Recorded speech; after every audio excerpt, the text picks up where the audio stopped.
c'est quoi cette cicatrice que t'as dans le cou? Trop stylé. Ah, c'est mon opération quand on m'a enlevé ma syringomyélie.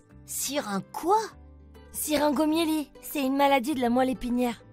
Mais c'est quoi ça? Tu vois ce que c'est la moelle épinière? Moi, tu me prends pour un bolos? Ok. Ben, ma moelle épinière, elle se remplissait de liquide.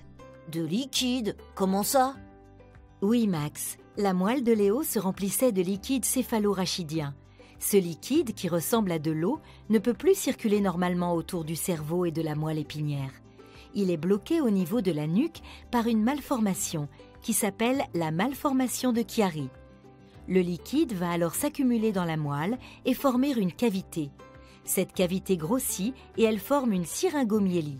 Ouah, mais ça devait te faire super mal avec les nerfs et tout. Bah ouais, et pendant longtemps. Et tu vois, personne me croyait. J'avais mal au cou quand je marchais ou courais trop longtemps. J'étais fatiguée, j'avais super mal à la tête. Et on me croyait pas. On me traitait de mytho quand je disais que je tombais parce que je perdais l'équilibre. Et le docteur, il te croyait pas? Vois-tu, Max, comme c'est une maladie rare, l'entourage ne comprenait pas toujours. On croyait même que Léo faisait semblant, que c'était dans la tête, psychologique, ce qui n'était pas le cas. Et son médecin, lui, ne pensait pas du tout à cette maladie rare. Malheureusement, le temps passait, et Léo avait toujours mal et était triste, jusqu'au jour où... Le docteur m'a fait des tests avec un marteau. Puis, il a dit à mes parents que je devais passer une IRM. Une IRM? Une IRM. C'est trop cool, t'es dans un tube, t'as un casque.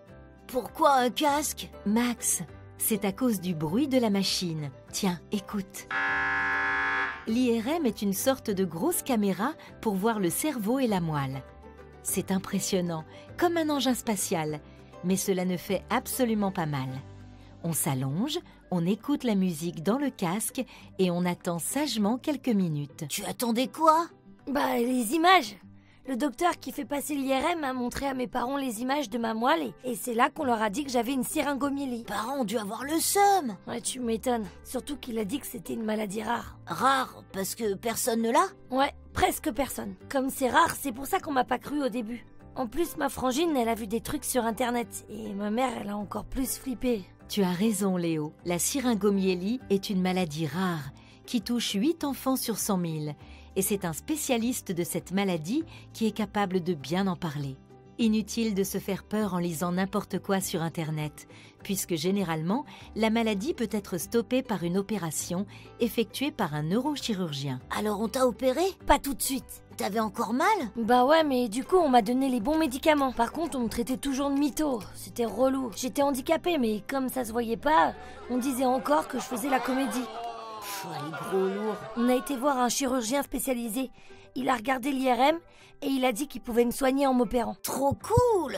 Ouais, enfin, j'aurais quand même flippé, hein. Trop la trouille qui me tripote le cerveau. Mais c'est un spécialiste, un neurochirurgien des enfants. Il fait que ça, t'inquiète. Bah alors c'est fini, t'es guéri. T'as l'air bien? Oui, pour Léo, il a été opéré et ça va bien. Hélas, pour quelques enfants, le résultat est moins satisfaisant. Leur vie sera un peu plus difficile et nécessitera des soins, de la patience et de l'amour. Je te connaissais pas avant, mais là aujourd'hui, t'assures au foot. Grave, mais je peux faire bien plus de trucs qu'avant. Mais tu sais, ma maladie sera toujours un peu là. Tous les ans, je vais revoir mon docteur, passer une IRM, on me surveillera. C'est un peu l'aventure de ma vie. On estime qu'une personne sur 10 000 souffre d'une syringomyélie. Pour comprendre et en savoir plus sur cette maladie, consultez le site de l'association de patients www.apaiser.org.